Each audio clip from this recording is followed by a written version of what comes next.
E aí, tudo beleza? O meu objetivo é rodar o Selenium Headless para que eu possa fazer a nossa automação no servidor. E eu dividi esse vídeo em três partes. A primeira é o web scraping com o Chrome Headless mais o Docker. A segunda parte usando o Firefox Headless com o Docker e Flask. E a terceira eu vou deixar para visualizar a nossa automação no servidor com o Selenium Grid da mesma forma que a gente visualiza rodando na nossa máquina local. Eu passei várias horas pesquisando como automatizar o Selenium da melhor forma e vou te ensinar como funciona. Mesmo que você seja um iniciante em Python, você vai conseguir entender todo o código. Eu vou explicar o passo a passo e no fim eu vou disponibilizar o código no repositório no GitHub. Então, vamos lá. Então, vamos começar aqui pelo arquivo de requirements. Eu tenho apenas dois pacotes, o Selenium e o WebDrive Manager. No meu arquivo main.py, eu vou ter todos os imports necessários para rodar nossa aplicação do Selenium. Primeiro, a gente tem um Options, que é do Chrome Options. Aqui vai ser quando eu estiver rodando o Chrome Headless. A primeira execução, eu vou fazer com que ele abra o Chrome, para a gente poder visualizar se está funcionando. E depois a gente vai habilitar essas opções. Para que é que eu peguei o WebDrive Manager? Com esse WebDrive Manager, eu não preciso estar fazendo download de nenhum executável do Chrome ou do Firefox. Então, eu uso esse pacote para instalar o Chrome. E é o que eu estou fazendo aqui. Eu pego, o service vai receber o Chrome Drive Manager e eu vou mandar instalar ele. E depois eu vou usar o WebDrive com o Chrome. Ele recebe o service com o nosso service que a gente criou aqui. E o Options, que por enquanto está vazio. O Options também eu estou importando do Chrome Options. O que é que eu vou fazer depois? Eu vou pegar o driver e vou mandar ele abrir o site do Google. Com o WebDrive Wait, é uma forma segura de eu esperar por algumas condições na tela. Então, o que é que acontece? Ele recebe o driver e um tempo de timeout. No meu caso aqui, eu estou recebendo, eu botei 5 segundos de timeout. Então, ele vai esperar por 5 segundos. Se essa condição aqui não for estabelecida, ele vai encerrar a aplicação. A gente vai mostrar um erro e vai encerrar a aplicação. Eu estou usando também aqui o by, eu importei o by. Então, eu posso usar o by ID, posso usar o by class name, posso usar o by partial link text ou o by xpath. Então estou usando esses 5 elementos do by. 2, 3. Então estou usando esses 4 elementos do by. Não sei mais nem contar, tá massa. Tudo bem. Então o EC é o expected conditions. A gente pode ver aqui. Então eu importei o expected condition e chamei de EC. Então, o que acontece? Eu primeiro estou verificando a presença do elemento e depois eu estou verificando se o elemento é clicável. Então, se essas duas condições foram atingidas, eu vou fazer o quê? Eu estou só pegando e tirando um screenshot, mas o que é importante é que eu vou pegar aquele elemento com aquele ID e vou clicar nele. Aqui eu poderia até criar uma variável, mas eu não fiz. Eu estou repetindo esse código. Então, eu estou tirando um screenshot antes e depois de clicar nesse elemento. Isso aqui é um pop-up do Google, dizendo se você aceita ou não usar os cookies. Depois, eu estou fazendo essa mesma técnica para ver se a barra de search é clicável, usando o class name. Se ela é clicável, eu vou pegar ela, vou mandar fazer um clear e depois inserir esse texto nela. Com isso, eu vou esperar que esse texto apareça na tela. Quando ele aparecer, eu vou clicar nele e vou esperar 3 segundos para que a página carregue. Como você pode ver, você pode usar o time sleep também. Com isso, eu vou usar o XPath para achar o HTML body do texto. E com o body, quando ele estiver presente, eu vou pegar o inner HTML dele e vou imprimir na tela. E é isso. E no fim eu vou tirar mais um screenshot. Eu vou rodar isso e vamos ver se ele vai abrir o Chrome. Ele deve abrir o Chrome e a gente vai ver a execução pela primeira vez em foreground. Ele faz bem rápido, então por isso é importante que a gente coloque os slips para a gente poder acompanhar se a gente estiver fazendo o debug. Como você pode ver, ele imprimiu tudo HTML aqui e tirou os screenshots. Primeiro com o pop-up, segundo sem. A gente pode visualizar que a barra de search está lá, então ela é clicável. E o terceiro, depois que ele foi na página do LinkedIn, e imprimir o texto aqui no terminal. Por que eu mandei ele imprimir o texto aqui no terminal? Porque a gente vai ver que isso é importante quando estiver rodando com headless em background. A gente tem que ter... Essa vai ser a minha forma de dizer para vocês que está funcionando. Eu vou aqui deletar as imagens e agora eu vou aplicar as opções no Chrome. A primeira para desabilitar o Sandbox, a segunda para a opção que rodar sem UI e a terceira vai ser importante quando a gente estiver usando o Docker, que vai ser o próximo passo, para desabilitar a memória default e usar a memória temporária. Então eu vou rodar novamente, só que dessa vez ele não vai abrir o Chrome, ele vai apenas executar. A gente vê ali no VS Code que ele já está tirando os screenshots, ele imprimiu o código e saiu, e deu o driver kit, fechou o navegador. Então deu tudo certo em background. Vamos ver os screenshots, primeiro com o banner, com o pop-up, depois sem, e depois na página final, que é a página do meu LinkedIn. Certo, agora vamos para o arquivo do Docker. O arquivo do Docker é bem simples. É uma imagem do Python, usando a versão 3.10. Depois eu crio um diretório, chamei de Python Docker. Copio tudo para esse diretório. Eu rodo o comando do pip para instalar os requirements. Eu usei essa opção do Trusted Host. E depois eu instalo o Chrome. Estou fazendo aqui um apt-get update. Eu pego o wget, instalo para fazer o download da versão do Chrome e instalo ele e só removo depois para fazer um clean do nosso aplicativo Docker. E o meu entry point é executar a nossa aplicação da mesma forma da imagem. Eu vou pegar aqui como eu estava rodando ele, eu já preparei, eu escolhi o nome Selenium Scrap. Então aqui está sendo um pouco mais rápido, que eu já rodei isso uma vez, mas ele vai só pegar a imagem do Python, aí instalar os requirements e depois instalar o Chrome. Quando isso terminar, a gente vai apenas fazer o uso do Docker Run para executar a imagem. Quando ele terminar, eu volto. Esperar aqui ver se ele termina de fazer o build, para que possamos rodar essa belezinha. Isso, meu amigo, vamos lá, termine. Terminou, pronto. O rapaz terminou aqui, então a gente vai rodar. Se tudo der certo, o que a gente vai ver?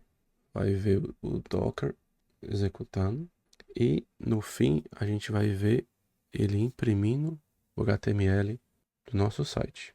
Então a gente pode ver que nos logs aqui deu certo, ele imprimiu, certo? Ele imprimiu o HTML aqui, então a execução foi perfeita, foi com sucesso. Tá aqui o log, o mesmo log a gente pode ver no Docker, e é isso. E depois ele acabou a execução. Fechou o Chrome, deu tudo certo. Esse é o fim da primeira parte, agora a gente vai passar a usar o Firefox, e vocês vão entender o motivo. Então, eu vou pular para o meu outro branch. Tem uma modificação aqui, vou só reverter isso. Agora, aqui mudou um pouco. A gente vê que tem mais pacotes. Tem o Flask, tem esse aqui que eu não vou nem dizer o nome, que é muito bonito, e tem o Flask. Eu vou apagar essas imagens e nós vamos começar falando como eu fiz essa parte do Firefox. Então, o que é que eu queria aqui? Tinha uma aplicação de um amigo que ele estava desenvolvendo e ele estava fazendo essa automação e eu queria usar, só que eu não queria que estivesse rodando no meu computador. Como eu falei, eu queria que ela pudesse rodar na cloud.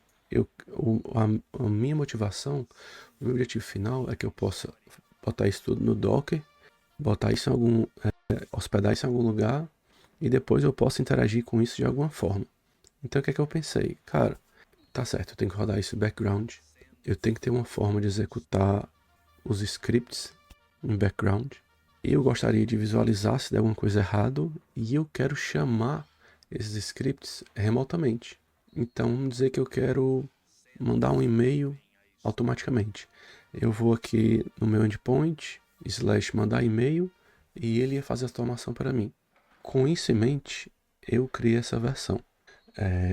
Aqui eu vou mostrar então o arquivo do Flask, certo? O que é que eu tenho aqui? Eu importo o Flask, eu tenho outros dois arquivos que eu vou explicar depois, mas esse aqui é o arquivo que vai ser o entry point. Então eu criei um Hello World, só para a gente ver que está funcionando. E eu criei mais 4 endpoints. Um que a gente vai fazer o scrap de forma assíncrona, um outro de forma síncrona, e esse aqui vai ajudar para a gente ver as nossas tarefas assíncronas, para a gente acompanhar o status dela, certo? Quando eu estiver rodando, a gente vai entender mais a fundo esse código. Agora eu vou vamos aqui, vamos rodar primeiro a parte, vamos ver primeiro a parte síncrona. Então eu chamei essa função aqui, call URL, chamar a URL do arquivo scrap. Então tá aqui o scrap. O que é que o scrap é? De novo, eu tenho algo muito parecido com o que eu tinha para o Chrome, mas dessa vez eu estou usando o Firefox Options, certo? Então, só que eu não estou instalando o Firefox com o Web Manager. Você notou que eu não tenho mais o Web Manager, que eu estou usando o WebDrive Remote do Selenium. Então, o que é que eu vou fazer? Eu vou ter outras opções para rodar do Firefox. Vou fazer ignore os erros de SSL e ignore os erros de certificado. Vou mandar essa opção e ele vai rodar no Selenium Remote do Firefox. Você vai ver como isso é brilhante. De novo, eu vou abrir o Chrome e vou fazer a mesma coisa que eu fiz na outra execução.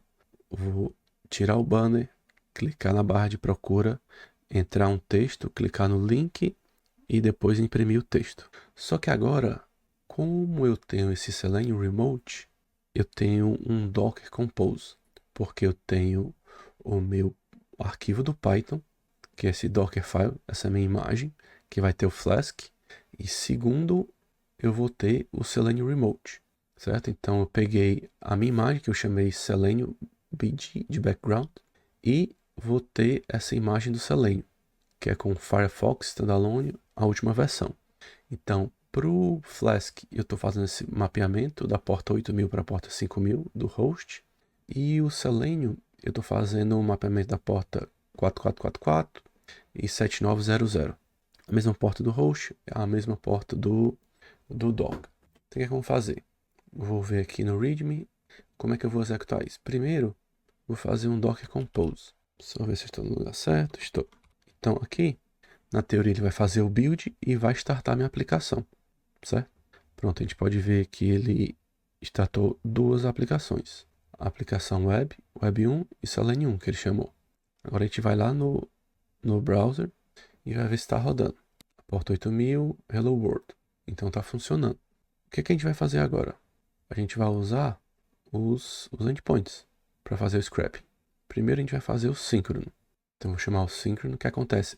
O meu browser está esperando que ele termine a execução do script. Se a gente for ver aqui, a gente vai ver os logs que ele está chamando o Selenium para fazer a execução. A gente vê aqui que é o Firefox. E no fim ele vai imprimir o HTML da mesma forma. Só que ele está sempre esperando a execução terminar. É uma execução síncrona. Então eu chamei esse meu servidor que está rodando dentro do Docker, mas foi uma execução síncrona. Está aqui. No fim, ele imprimiu o HTML e só depois ele imprimiu o done. Que se a gente for ver aqui na minha execução síncrona, eu chamo o arquivo do Python, tem um sleep de 5 segundos e depois eu retornei o done. Foi isso. Então, o tempo todo, o nosso browser ficou esperando o Selenium terminar, certo? Tudo bem, agora que vem a parte mais interessante. Se a gente for ver aqui no meu README, a gente vê que eu tenho uma coisa chamada Selenium Grid, que eu vou abrir ela agora para a gente ver como é que funciona. Esse link vai me conectar direto com o Selenium Grid que está rodando dentro da minha aplicação Docker. Localhost 79.000, 7900. Agora eu não vou mais chamar essa síncrona.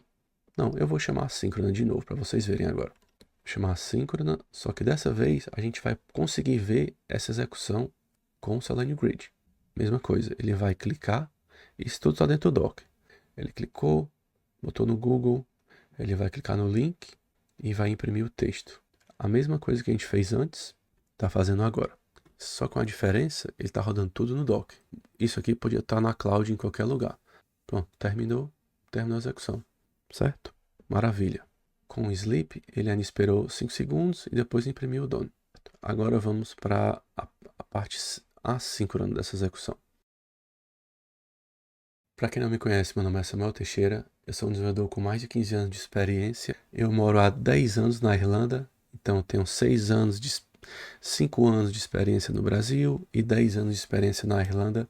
Certo, então antes de eu executar a parte assíncrona, eu vou explicar o que eu fiz nessa parte assíncrona. O que é que nós temos aqui? O que é que acontece? Primeiro, eu crio um executor. Então, o que é que ele vai fazer? Ele vai criar um UUID, ele vai chamar essa função execute and capture com o arquivo que eu quero, nesse caso é o scrap2.py. Então ele vai guardar isso aqui no meu array de execuções e na mesma hora ele vai mandar para mim. Eu comecei essa task com esse ID. Com esse endpoint tasks, usando o ID que ele vai me informar aqui, eu vou poder pegar se ele terminou ou não. Então, se ele ainda está executando, se ele não existe, ele vai informar isso aqui. Se terminou, ele vai mostrar essa mensagem. E se estiver pendente, ele vai mostrar essa outra mensagem. Por que isso é interessante? Porque eu posso fazer automatização de colocar uma execução automatizada após a outra, de acordo com o status que eu tenho. E se eu coloco... Ah, tá. Lembrei. Eu também criei um endpoint com tasks, que eu posso ver todas as tasks que estão naquele momento. Então, o Scrap2 é a mesma coisa. Ele vai rodar no Firefox usando o Selenium Remote e o resto do script é o mesmo, certo? Só que agora ele não vai ficar segurando o browser. Eu vou abrir aqui o browser de novo, vou no meu README, aí a gente vai colocar e clicar no async. Pronto, ele já deu o ID para a gente. Se a gente for no Selenium Grid, a gente vai ver que ele está começando a rodar. Se eu for aqui e colocar o task status, ele tem que dar pendente. Pronto, ele está pendente ainda. E no fim, eu vou voltar para isso aqui para ver se ele imprime que completou e mostrar o resultado. Pronto, ele já terminou a execução. Então eu vou fazer o refresh dessa página. O que é que eu tenho aqui? Eu tenho o resultado e aqui é o status. No status eu mandei ele imprimir o output, que aqui é o nosso código HTML, certo? E lá no fim do nosso JSON, eu tenho o status completed.